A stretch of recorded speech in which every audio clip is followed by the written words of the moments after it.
Hello you, what's up? Welcome back to my channel. This is GQ. I'm a lawyer and this is your channel for budget-friendly fashion, financial investments, and free legal advice. So if you're new to my channel, please don't forget to press the subscribe button and click the notification bell so that you would get notified each time I'm going to upload my videos. For today's video, I'm going to explain and discuss as a lawyer passive income, specifically rental income. And since this is a requested video, as requested, I have to do it in Tagalog and English. So I hope I can impart to you, to the best of my knowledge and based on my experience, how rental income works. So if you're interested in this topic, please watch the video till the end and let's dive in.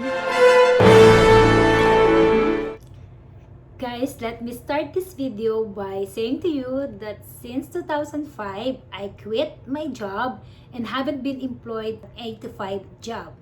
So how are we surviving is basically due to passive income, specifically rental income. Plus, of course, right now, we also have some consultancy fee, but this particular video and discussion will be focused only on rental income. So I hope I can explain this to the best of my knowledge because this is a requested video and it was requested that I have to discuss it in Tagalog. So, don't tell me guys na I can do this rental income because I'm a lawyer and I know the ins and outs, but basically because I started this rental income prior to the time I became a lawyer in 2005. So, nagsimula siya way back in 1998, early 2000, wherein at the time, I was employed in a multinational company as a medical representative, and my husband at the time was employed as a government employee connected with the Philippine National Police. But even then, our salary combined together, hindi po siya sapat, not enough to cover all our expenses.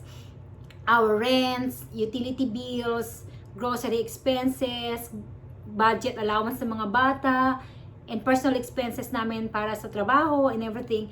At the time nga, if we need to buy something for our house, like television, ref, or even yung kung ano man bigger than the ordinary expenses, we have to save up for that. Kailangan namin magtabi ng pera because hindi pwede siyang kunin right away sa sweldo.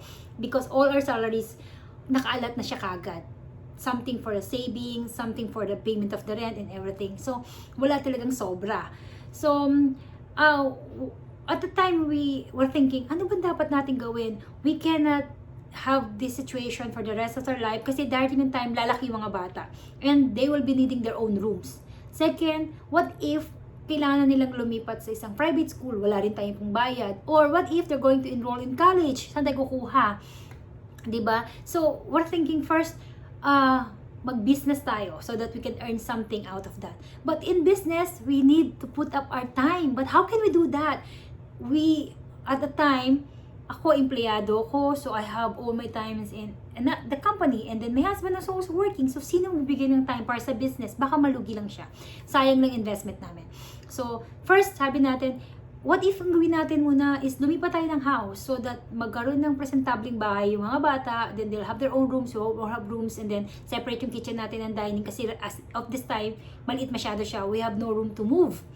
And then, sabi namin, if we're going to rent naman 10,000 pesos a month, eh dito 100,000, 10 months lang siya. What will happen after, sa 12 or 11 or 12 months or in the future? Di wala na tayong pong bayad because we cannot take it out from our salary.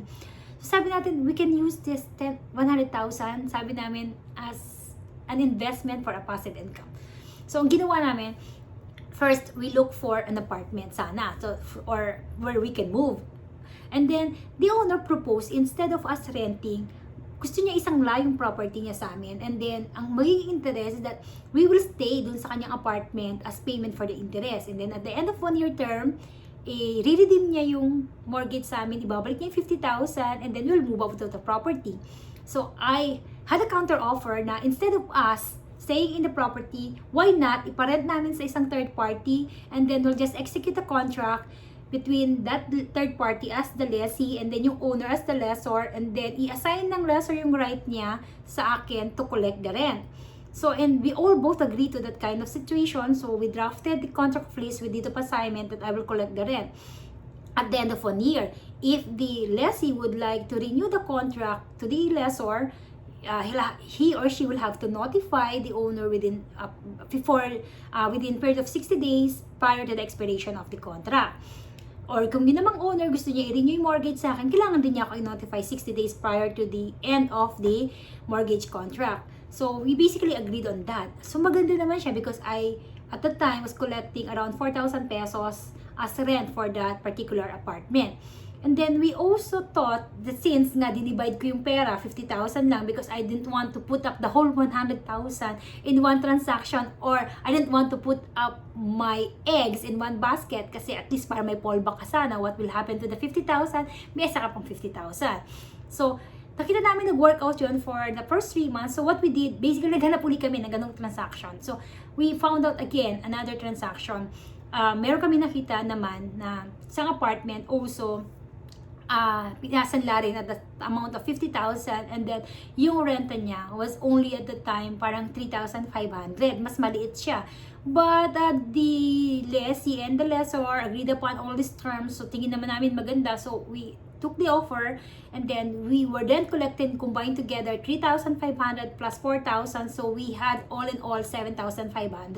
And then we found an apartment in a good place, also in the amount of 7,500. So, basically, equal siya. Yung matatanggap naming rental income, pwede namin i-buy diretso sa apartment naming bago, and then, we will not be doling out or will not be taking out our own money to pay off for this new apartment. Itong new apartment makukuha namin, may hiwalay na kwarto yung mga bata, may hiwalay din kaming kwarto, may kitchen, may sala, and meron pa kaming parking, at the same time, meron pa kaming space sa harap. If we intend to put up a little store in the future, pwede pa namin magamit. So we moved in there, and we actually stayed there for at least 11 years yata. And pinaikot lang namin yung gantong scenario wherein we can get yung rent namin from this rental income. Yung mga anak ko, I have to give time to them. So naisip ko is that bakit yung hindi namin na-save uli, ilipat ko uli as pa rental income so that something will cover for our utility expenses and grocery expenses. Para konti na lang ang kukunin sa salary ng husband ko. Kasi mawawalan ako ng work.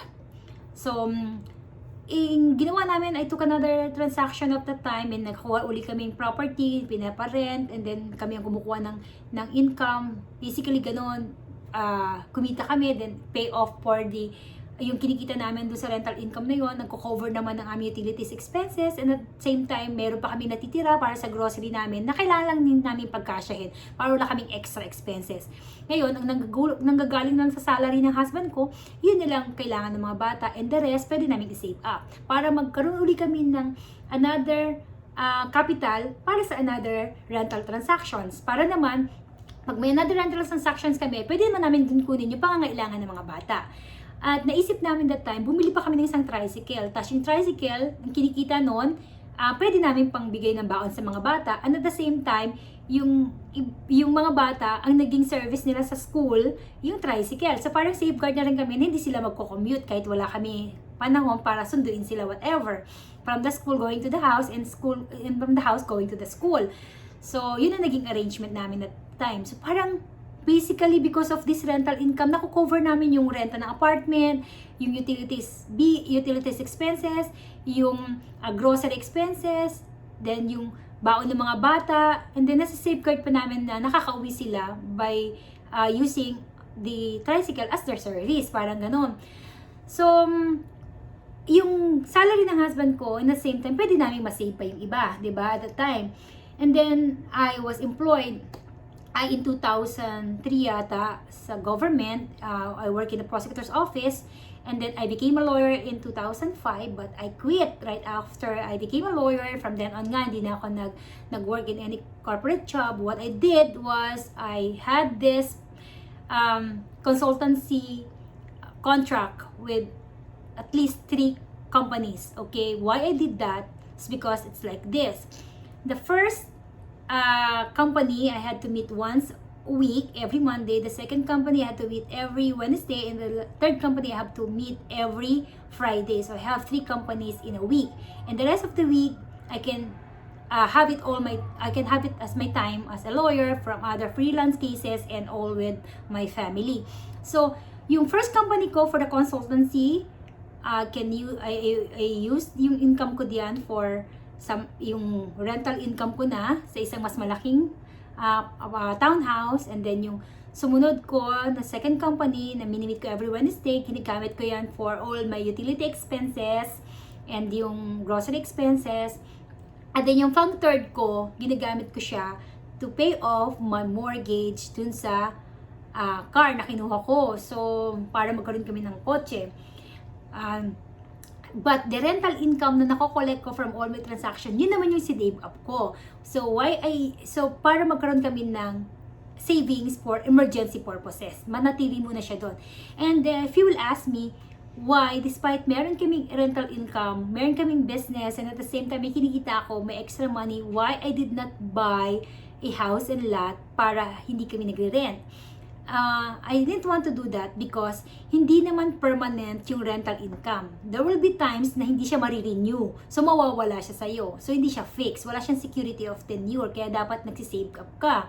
So, kung kukuha kami ng house na meron kaming monthly amortization fixed for a period of X years, for example, 7 years or 10 years, kailangan meron kang secured source of income. Otherwise, pag hindi mo mabayaran at mag-default ka, there will be a possibility na ma-foreclose yung bahay. So, sayang yung equity na nilagay mo sa bahay, which is your down payment, and at the same time, yung monthly na binabayad mo, which is supposed to be higher than the rental fees.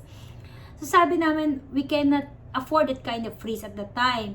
So, kung ano man yung kitain sa rental income natin, ipunin na lang natin until such time that it will be enough or sufficient for us to buy a house without any mortgage or loan. Kasi nga, wala tayong security or source of constant income where we can get our monthly amortization. So that's what happened until now. So, we're getting at least little apartments or condo units, and then that we're willing to mortgage it, and at the same time we're willing, the owner will redeem it in a particular year, 1 year or 2 years depending upon the contract, and also then will be the one to receiving rents. May risk ba siya? Of course, yes, merong risk.